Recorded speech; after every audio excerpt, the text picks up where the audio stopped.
Bâtiment et process, on l'a vu, ce sont deux sujets eh bien, intrinsèquement liés. Et puis, ce qui importe, c'est d'avoir une réflexion centrale, notamment sur l'organisation des flux.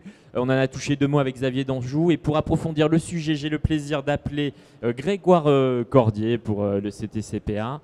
Je vous donne le micro pour votre intervention. Bienvenue Grégoire. Merci. Alors Grégoire Cordier, vous êtes directeur des opérations du CTCPA, le centre technique agroalimentaire qui accompagne les entreprises du secteur avec de multiples expertises, préservation de la qualité et de la sécurité des aliments, développement produits et process, performance industrielle et environnementale, ainsi que le sujet fortement d'actualité des emballages. 90 collaborateurs à l'échelle nationale, des ingénieurs, des techniciens, des docteurs, 9 sites présents sur tout le territoire national. Et puis vous, Grégoire, vous avez été pendant 10 ans le directeur du CTCPA Auch, une équipe de 12 personnes, 2 thématiques clés, les nouvelles technologies et puis l'environnement.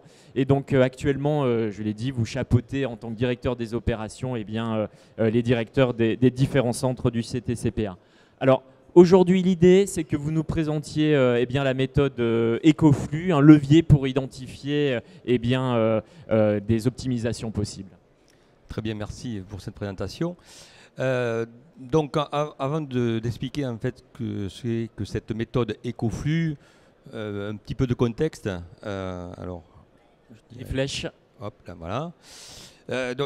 Comme vous l'avez souligné, on rentre dans une période un petit peu de tempête aujourd'hui au niveau des entreprises. Bon, évidemment, je vais redire un petit peu ce qui a été dit précédemment, mais forte augmentation des matières premières agricoles. C'était d'exemple le blé, mais toutes les matières agricoles sont touchées, la volaille, les œufs, soit par des problématiques d'énergie, soit des problématiques de crise aviaire. Bon, il y a différentes causes, mais en fait, tous les composants, les ingrédients agroalimentaires sont touchés par des augmentations. Donc, les chefs d'entreprise déjà subissent cette première pression. Deuxième pression, il y a aussi tout ce qui est emballage, tout ce qui est matériaux utilisés pour concevoir les produits qui ne sont pas alimentaires.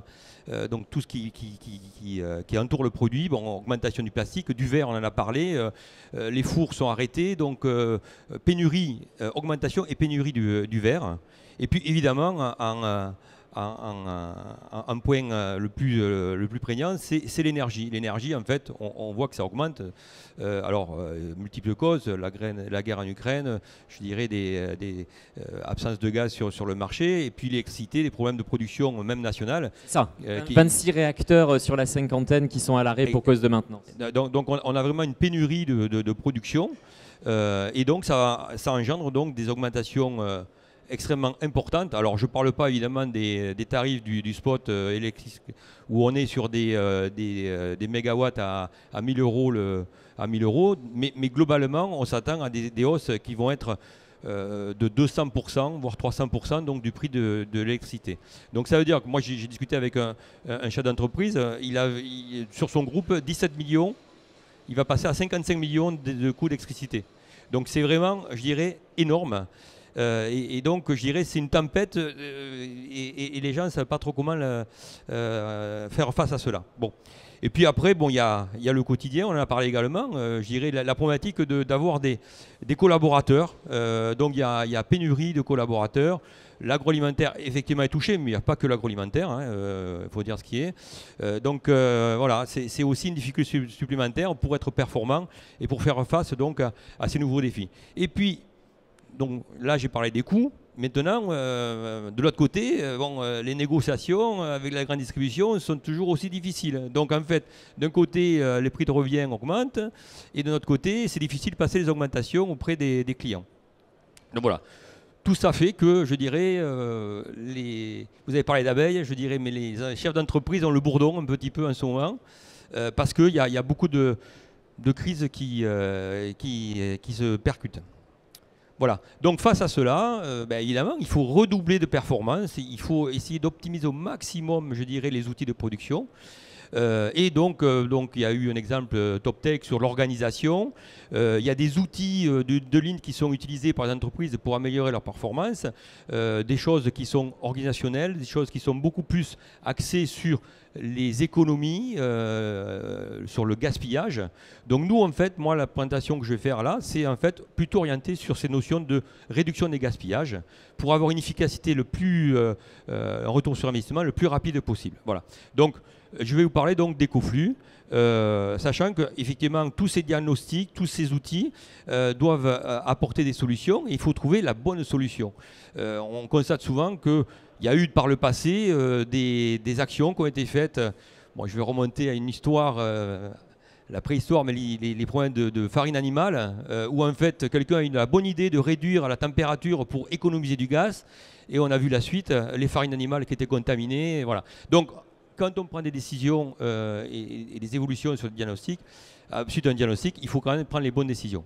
Alors, pour cela, moi, je vais vous présenter un outil, c'est un diag écoflux. Donc, c'est un dispositif qui a été mis en place par BPI et avec le soutien de l'ADEME, puisqu'en fait, il y a un double objectif.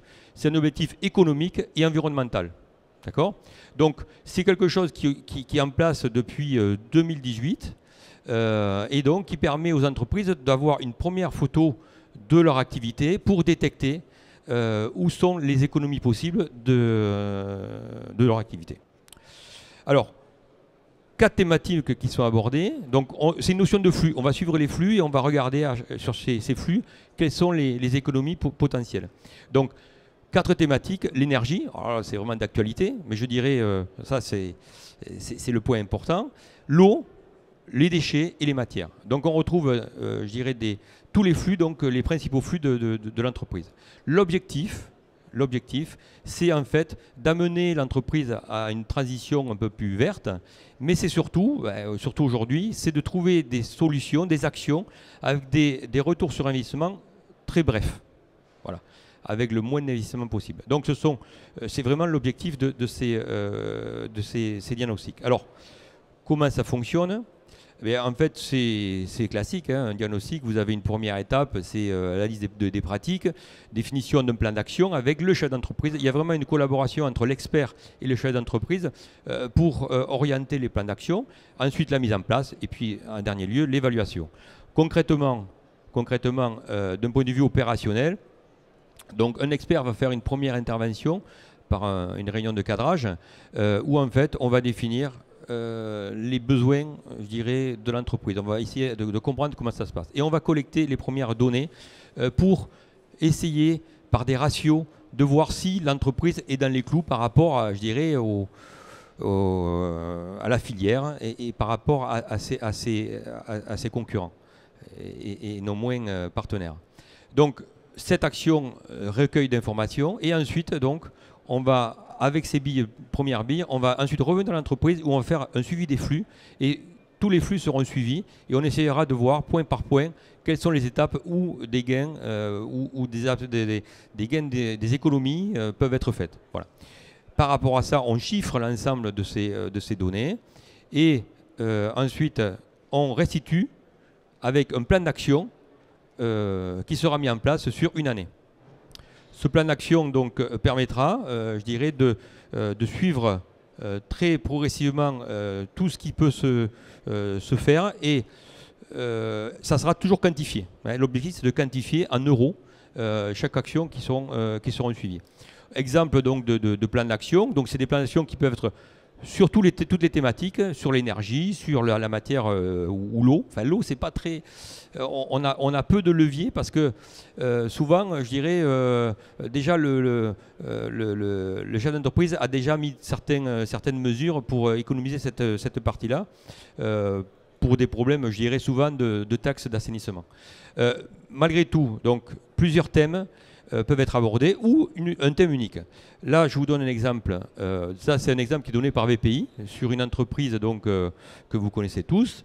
Une entreprise donc, qui a focusé, suite à ce diag, qui a focusé sur ses déchets. Valorisation de ces déchets. C'est la société Jacquet. Tout à fait. Donc en fait, le pain Jacquet, vous connaissez, les pains de mie, donc ils ont des talons de coupe. Bon, ces talons de coupe, jusqu'à présent, ça partait à la poubelle. Donc ça a coûté de la farine, ça a coûté de l'énergie parce qu'il avait fallu cuire le talon, ça a coûté de la main-d'œuvre, etc. Donc le coût vraiment je dirais, du talon, ce n'est pas le coût de la farine, c'est vraiment un coût complet qui était assez élevé.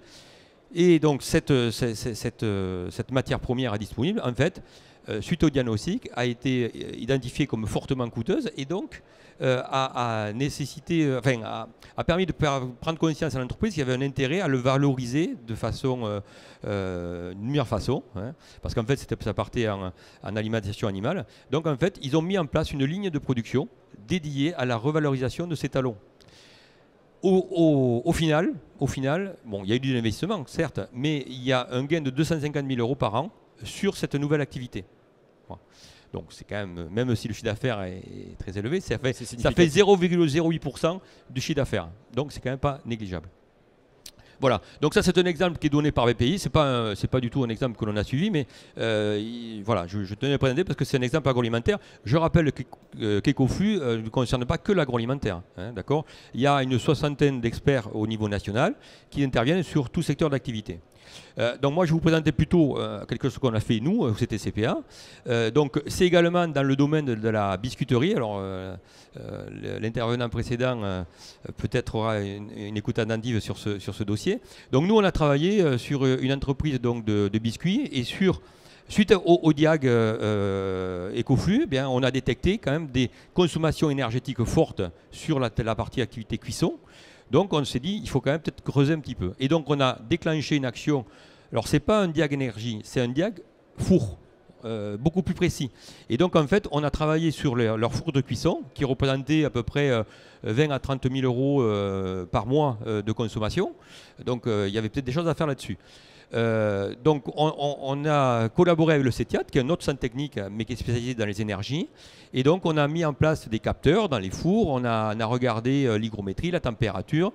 Et en fait, pour faire un bilan thermique donc, de ce four continu, et on a constaté que finalement l'énergie qui allait dans le produit ne représentait que 30%. Le reste, c'était en fait des pertes. Des pertes liées soit je dirais au périphérique du four, soit aux cheminées. Les cheminées représentent 30% de perte d'énergie. Donc en fait, notre travail a été de régler les fours avec la bonne hygrométrie, les bonnes températures, pour réduire au maximum les pertes au niveau des fumées. Voilà.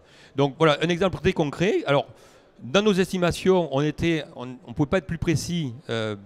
On n'avait pas de jumeaux numériques, donc on a fait des calculs tout simplement thermiques. On était entre 10 et 15% de gains, enfin, d'économie. Et en effet, ensuite, donc, dans la phase validation donc, du plan d'action, sur 7 mois, on a suivi les consommations et on est arrivé à 11%, 11,5% d'économie de gaz. Alors, cette action a été faite il y a 2 ans. Je n'ai pas rappelé le chef d'entreprise, mais je pense qu'il doit se frotter les mains aujourd'hui. Oui. Voilà, parce que le gaz a à peu près triplé en termes économiques. Donc voilà. Donc là, il y a vraiment une économie substantielle donc, qui a été réalisée grâce à un diagnostic Ecoflux. Voilà.